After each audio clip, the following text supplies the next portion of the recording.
Bien, un nuevo impuesto al parecer que se va a eliminar, un impuesto cedular que podría ayudar al sector inmobiliario. Por eso vamos a hablar con uno de nuestros especialistas, corredor inmobiliario, Alejandro Braña. Ale, bienvenido.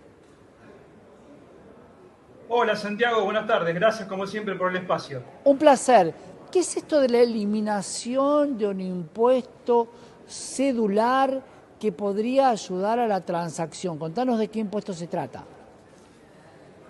A ver, impuesto cedular o impuesto a las ganancias también, la terminología que se usa para identificarlo. A ver, esto viene a colación de algo que pasó en junio. Bueno, recordemos que en junio del 2024 el presidente actual Milei derogó el impuesto a la transferencia de inmuebles, que era la alícuota del 1,5% que se pagaba en cualquier compraventa de inmueble que la pagaba el vendedor sobre el valor total de la operación. ¿Sí? En Bien. su momento, Mauricio Macri, en el 2018, o sea, sacó una norma que a partir del 1 de enero del 2018 las personas dejaban de pagar el impuesto a la transferencia de inmuebles. No es que lo derogaba, porque las operaciones anteriores al 1 de enero del 2018 seguían pagando el impuesto a la transferencia, pero los que compraran después no pagaban ya el ITI, pagaban este impuesto cedular, que terminó siendo peor el remedio que la enfermedad, como se suele decir en la calle o en el barrio, por así decirlo. ¿Por qué? Porque este nuevo impuesto que puso Macri en su momento era la diferencia, había que pagar un 15%, un disparate la alícuota, un 15% de la diferencia de la ganancia que se pudiera provocar entre el valor de venta, el valor de compra del inmueble y el valor de venta posterior. O sea, vos compraste un inmueble en $200.000, lo vendés 3 años después, 5, lo que fuere, en 300.000, tuviste un diferencial de 100.000, Pagás por tenías que 15. pagar 15% sobre los 100. 15%, claro, de ese saldo, de esa ganancia. No era lógicamente sobre el total de la operación, como era el ITI, sino que era sobre la diferencia.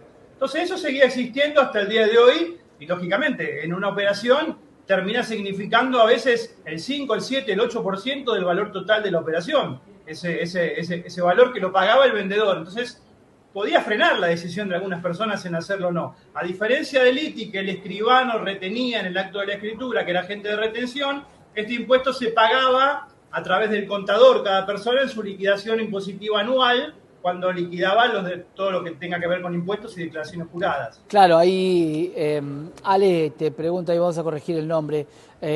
Ale, te pregunto claramente, ¿la evaluación era una evaluación fiscal o era sobre lo que la escritura decía de lo que vos habías pagado? Porque una cosa es una cuestión fiscal, de cuánto vale tu propiedad, y otra cosa es a lo que vos lo pagaste, porque muchas veces o se puede bajar o inflar el precio y no tiene ninguna relación.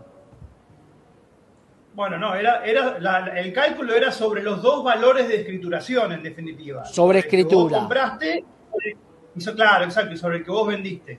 Que cuidado con eso, que en los últimos años, esa relación que antes teníamos de que, uy, no, se escritura por la mitad de lo que se vendió, la mitad de lo que vale, eso desapareció hace mucho tiempo y hoy está pasando, y pasó el año pasado, que, por ejemplo, en la ciudad de Buenos Aires no existe más lo que llamábamos evaluación fiscal, existe el valor inmobiliario de referencia, el VIR. Bueno, ese VIR es un valor que uno tiene que consultar cuando va a hacer una operación, que la consultamos nosotros como corredores o la consulta el escribano cuando va a hacer la escritura, y que viene a ser la nueva evaluación fiscal. Bueno, cuidado que ese valor muchas veces está superando el valor real de la operación y hace caer una operación. ¿Por qué? Porque el mínimo que se puede escriturar es por ese VIR, por ese valor inmobiliario de referencia. Así que eso se achicó bastante.